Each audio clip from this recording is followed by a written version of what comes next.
ایک پاکستانی سنائپر کی دشمن کے علاقے میں کامیاب آپریشن کی سچی داستان۔ کہانی کی طرف بڑھنے سے پہلے آپ سے گزارش ہے کہ اگر آپ ہمارے چینل پر نئے ہیں تو ہمارے چینل کو سبسکرائب کیجئے، ہماری اس ویڈیو کو لائک کرتے ہوئے بیل آئیکن دبانا ضرور یاد رکھیے گا تاکہ ہماری نئے آنے والی ویڈیوز کا نوٹیفیکیشن آپ کو بر وقت مل سکے۔ تو چلیے چلتے ہیں آج کی کہانی کی طرف۔ اگلے دن بریک کے دوران میں اور سردار ایک طرف کھڑے ہو کر لیوپولڈ سائٹ کے متعلق تبادلہ خیال کر رہے تھے۔ جینیفر ہمارے قریب کھڑے جمیل خان اور سکندر علی خان کے ساتھ آ کر گپیں ہانکنے لگی۔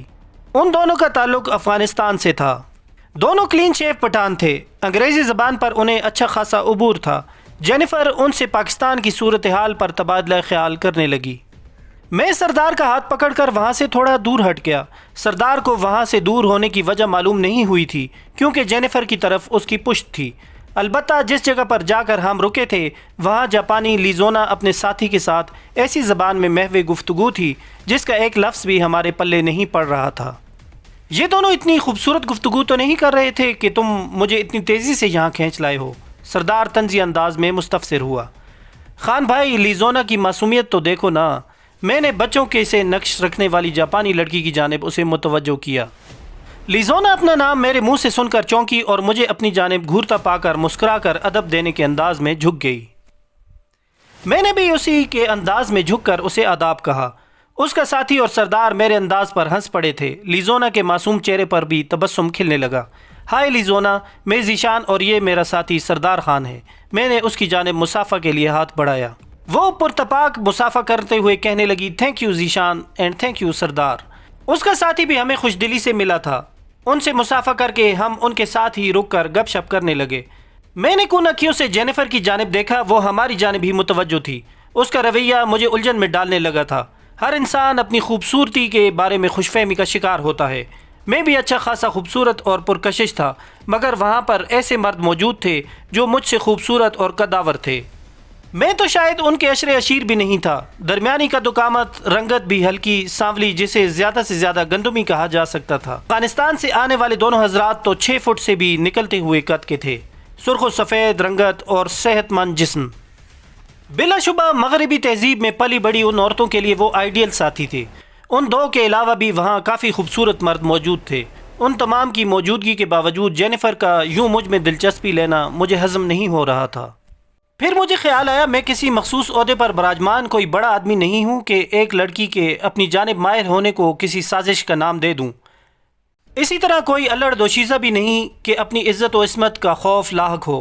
گو مرد کی بھی عزت ہوتی ہے، مگر فی زمانہ اس کا خیال بھی عورتوں کو ہی کرنا پڑتا ہے۔ خود مرد کو ایسی کوئی تگ و دو نہیں کرنا پڑتی کہ اس کی عزت محفوظ رہے۔ اپنے تئیں میں یہی کر سکتا تھا کہ اسے نظر انداز کرتا رہوں، اور یہی میں کر رہا تھا۔ شاید یہ دلچسپی کے بجائے نفرت ہو۔ میرے دماغ میں ایک قابل قبول سوچ لہرائی۔ اسی وقت بریک ختم ہونے کی گھنٹی ہوئی اور میں سر جھٹک کر کلاس روم کی طرف بڑھ گیا۔ 3 دن لیوپولڈ ٹیلی اسکوپ سائٹ کے بارے میں پڑھانے کے بعد چوتھے دن ہمیں عملی طور پر فائرنگ رینج پر لے جایا گیا۔ جدید سہولیات سے مزین وہ ایک بہترین فائرنگ رینج تھی۔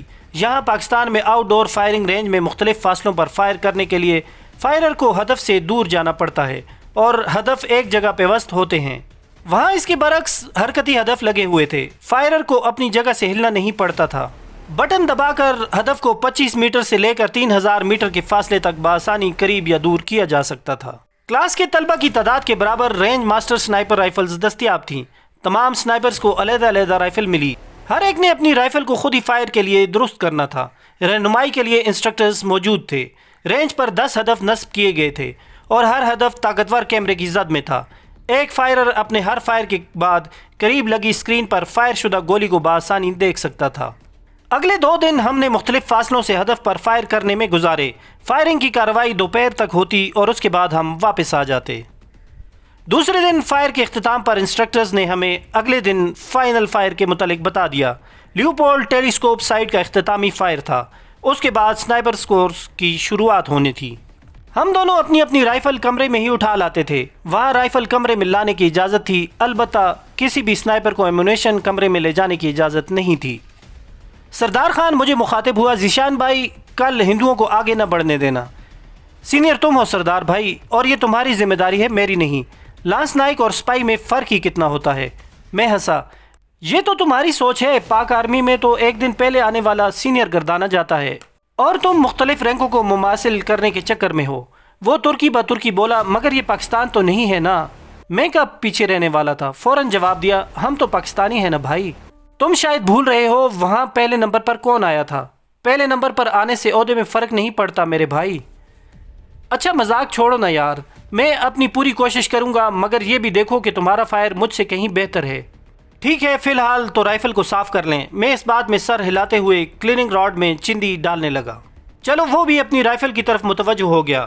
رائفل کی بیرل فائر کے بعد اندر سے بہت زیادہ گندی ہو جاتی ہے۔ فائر سے پیدا ہونے والی آلودگی رائفل کی بیرل کے اندر جم جاتی ہے۔ اگر اس آلودگی کو صاف نہ کیا جائے تو بہت جلد بیرل اندر سے خراب ہو جاتی ہے۔ نتیجے کے طور پر رائفل فائر کے قابل نہیں رہتی۔ ایک اچھا سنائپر اپنی رائفل کی صفائی کا اہتمام اپنے چہرے سے بھی زیادہ کرتا ہے۔